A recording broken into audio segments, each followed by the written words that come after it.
Hi, friends. For today's sermon question, I want to spend a little bit more time thinking about the subject, the very uncomfortable at times subject of violence in the Old Testament. We brought up this subject this last Sunday in my message from the book of Esther, chapter 9 and chapter 10, where we see, yes, this wonderful story of God's redemption and salvation and protection and defense of his people. But we also, in Esther 9, read some shocking things about elements of violence in the story that we have to kind of come to grips with. And we talked about how there are some actual explanations that are fairly reasonable explanations behind what we see in Esther 9, but there are other places in Scripture that can be very problematic. And there are lots of people who have lots of questions about the violence that we read in Scripture. For instance, in the book of Joshua, that can cause a lot of difficulty because how do we square that violence,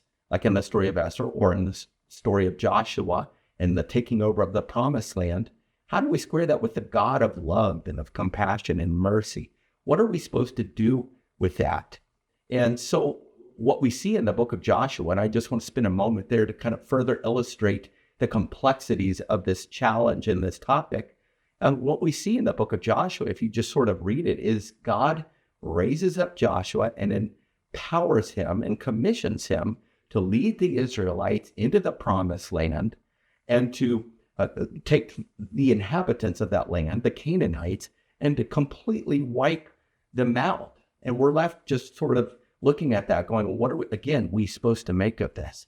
Well, one of the first places we need to start, and again, we talked about this in my message on Sunday, is we have to admit that it's difficult for us in the 21st century and in Western civilization here where we find ourselves to be able to look back at the stories of the ancient Near East hundreds and thousands of years ago and to be able to fully understand the complexities of all that. We also need to admit that when we pull out stories in isolation out of their context, that can be really problematic for us because we come away with a certain reading as opposed to looking at certain individual stories within the larger interconnected story that the whole Old Testament is, from Genesis all the way through.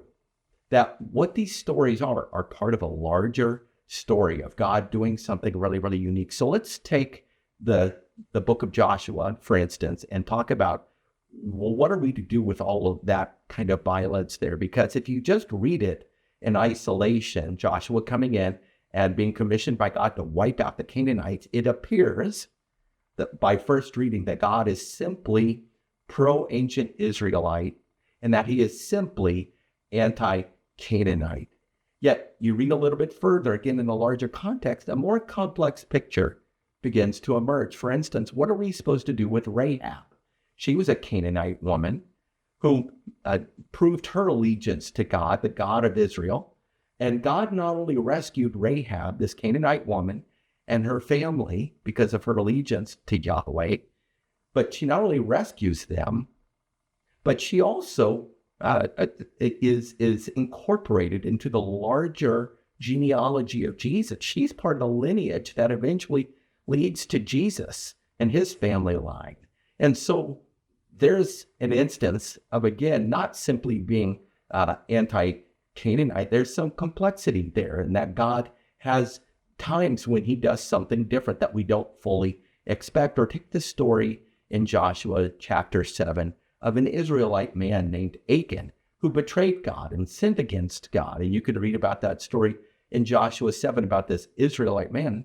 But God then commissions the Canaanites of all people to display his judgment and to reveal Achan's sin and therefore Israel's sin. And so as we look at that, again, in isolation, we may not see that, but as part of the larger storyline, something more complex is being shown to us about the God who is doing all sorts of things that we can't fully comprehend by just simply looking at an individual story and divorcing it from the larger interconnected story.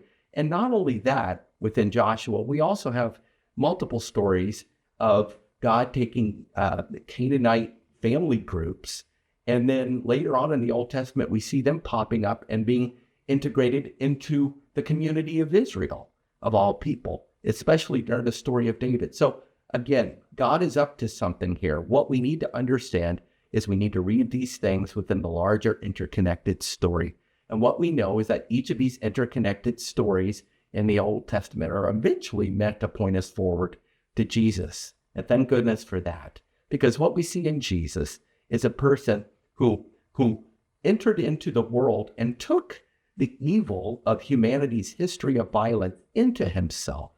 And instead of punishing his enemies and trying to take them out, he loved his enemies. And he said you were to love them. And you were to pray for your enemies. And Jesus even gave his life for his enemies.